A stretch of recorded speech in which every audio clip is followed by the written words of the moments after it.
सिर्फ पंख जरूरी नहीं है आसमानों के लिए। सिर्फ पंख जरूरी नहीं है आसमानों के लिए। ऊंची उड़ान के लिए हौसले भी चाहिए। ऊंची उड़ान के लिए हौसले भी चाहिए। हाय गाइस, मैं अनीता आपके सबके सामने जो है हम क्या पढ़ रहे थे, उष्मा और ताप के बारे में। तो मैं आपके सामने उष्मा संचरण की विधियां लेकर आई हूँ और ये आपका कौन सा है, पार्ट सेकंड। ये कौन सा आपका पार्ट सेकंड। अब इसमें हम देखिए बात करें, इसमें हम क्या पढ़ेंगे, उष्मा संचरण की कुछ विधियों के बारे में पढ़ेंगे। और ये एकदम इजी है, आपके सामने 4 डेफिनेशन बोर्ड के ऊपर लिखी हुई है। ये 4 ही विधियां हैं आपकी जो क्या है उष्मा संचरण के लिए है।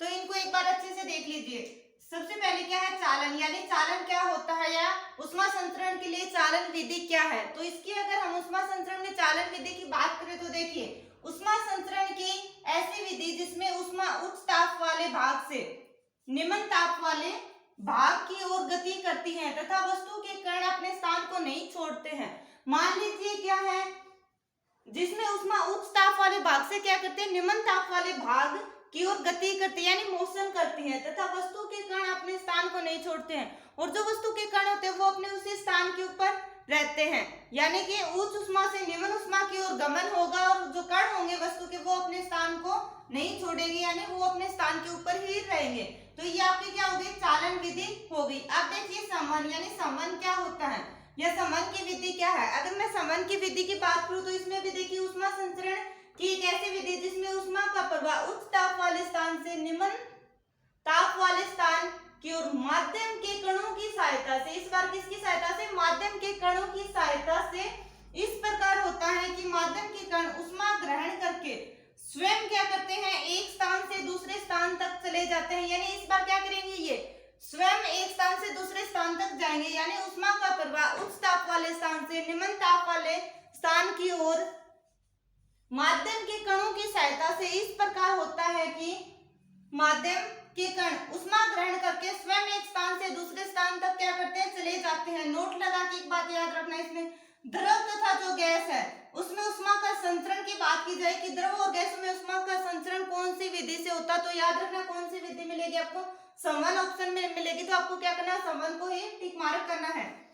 आगे देखिए विकिरण, यानी विकिरण क्या है, जिसमें उष्मा विद्युत चुंबकीय तरंगों के रूप में एक स्थान से दूसरे स्थान तक बिना माध्यम की सहायता से क्या कर सकते हैं, पहुंच सकते हैं। वो क्या कहलाते हैं, आपकी विकिरण विधि कहलाते हैं। यानी जिसमें उष्मा विद्युत चुंबकीय तरंगों के रूप में एक स्थान से दूसरे स्थान तक बिना किसी माध्यम की सहायता से पहुंचे तो उसे क्या बोलेंगे, विकिरण बोलेंगे। अब 4th नंबर आपके आते हैं गुप्त उष्मा, यानी गुप्त उष्मा क्या है, तो नियत ताप पर पदार्थ की अवस्था परिवर्तन के लिए आवश्यक उष्मा की मात्रा को ही क्या बोलेंगे, पदार्थ की गुप्त उष्मा बोलेंगे।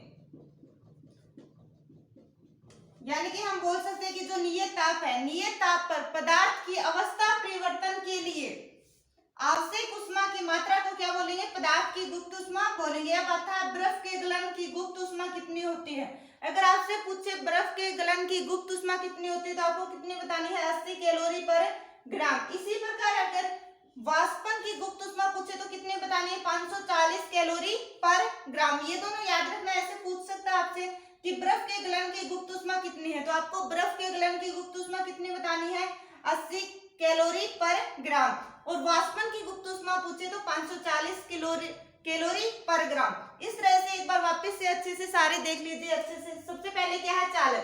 अगर मैं चालन की बात करूं तो इसमें क्या हो जाएगा, यानी उष्मा संचरण की एक ऐसी विधि जिसमें उष्मा उच्च ताप वाले भाग से निम्न ताप वाले भाग की ओर गति करती है या मोशन करती है तथा वस्तु के कण अपने स्थान को नहीं छोड़ते हैं। ये आपकी क्या होगी, चालन विधि होगी। सेकंड बात करते हैं समन की, तो समन क्या हो जाएगी, उष्मा संचरण की एक ऐसी विधि जिसमें उष्मा का प्रवाह उच्च ताप वाले स्थान से निम्न ताप वाले स्थान की ओर माध्यम की सहायता या माध्यम के कणों की सहायता से इस प्रकार होता है कि माध्यम के कण उष्मा ग्रहण करके स्वयं एक स्थान से दूसरे स्थान तक चले जाते हैं। नोट लगा के एक बात याद रखना कि द्रव और जो गैस है उसमें संचरण, यानी द्रव और गैस में उष्मा का संचरण कौन सी विधि से होता है, तो कौन सी विधि करोगे आप, समन, यानी समन विधि से होता है आपका। आगे बात आती है विकिरण की कि विकिरण क्या है। तो विकिरण क्या है, उष्मा संचरण की एक ऐसी विधि है जिसमें उष्मा विद्युत चुंबकीय तरंगों के रूप में एक स्थान से दूसरे स्थान तक बिना माध्यम की सहायता के पहुंच जाती है। बात आती है गुप्त उष्मा की, तो नियत ताप पर पदार्थ की अवस्था परिवर्तन के लिए आंशिक ऊष्मा की मात्रा को पदार्थ की गुप्त ऊष्मा कहते हैं। फिर बर्फ के गलन की गुप्त ऊष्मा पूछे तो कितनी बतानी है आपको, 80 कैलोरी पर ग्राम, तथा वाष्पन की गुप्त ऊष्मा पूछे तो 540 कैलोरी पर ग्राम। इसके बाद एक छोटा सा आपको मात्रक याद रखना है,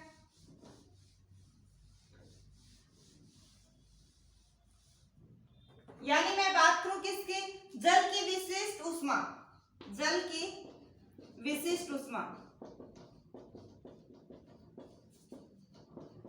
तो देखिए आपकी जल की विशिष्ट ऊष्मा कितनी हो जाएगी, 4200 जूल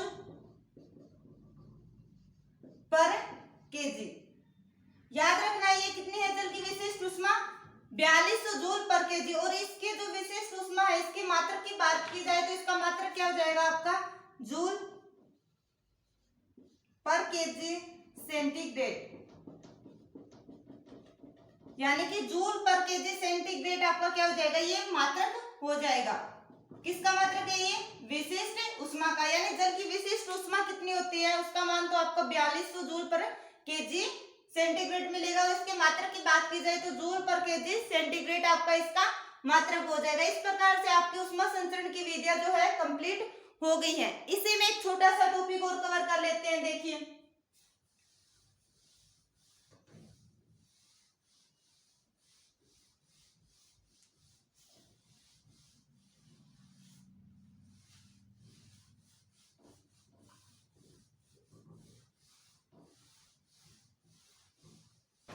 यानी कि देखिए -40 डिग्री, इसको क्या बोलते हैं, डिग्री, -40 डिग्री वह ताप है जिस पर फ़ारेनहाइट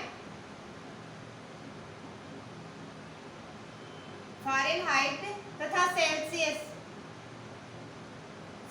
पैमाने के जो पाठ्यांक मान होते हैं वो क्या होते हैं, समान। यानी कि -40 डिग्री वह ताप है जिस पर फ़ारेनहाइट व सेल्सियस पैमाने के पाठ्यांक क्या होते हैं, समान होते हैं। अब मानव शरीर के सामान्य तापमान की बात की जाए तो मानव शरीर का सामान्य तापमान कितना होगा, 37 डिग्री सेल्सियस या फिर 98.4 डिग्री फ़ारेनहाइट, यानी कि कितना हो जाएगा, 37 डिग्री सेल्सियस या 98 फ़ारेनहाइट। तो ये दोनों बातें आप जो है याद रखना कि -40 डिग्री वह ताप है जिस पर फ़ारेनहाइट व सेल्सियस पैमाने के पाठ्यांक मान जो होते हैं वो क्या होते हैं, इक्वल यानी समान होते हैं। और मानव शरीर का सामान्य तापमान कितना होता है, 37 डिग्री सेल्सियस या 98.4 डिग्री फ़ारेनहाइट आपका क्या होता है, इसका सामान्य तापमान होता है। इस तरह अगर आपको क्लास अच्छी लगे तो क्लास को आगे से आगे शेयर कर दीजिएगा। Thank you for watching this class. जय हिंद, जय भारत।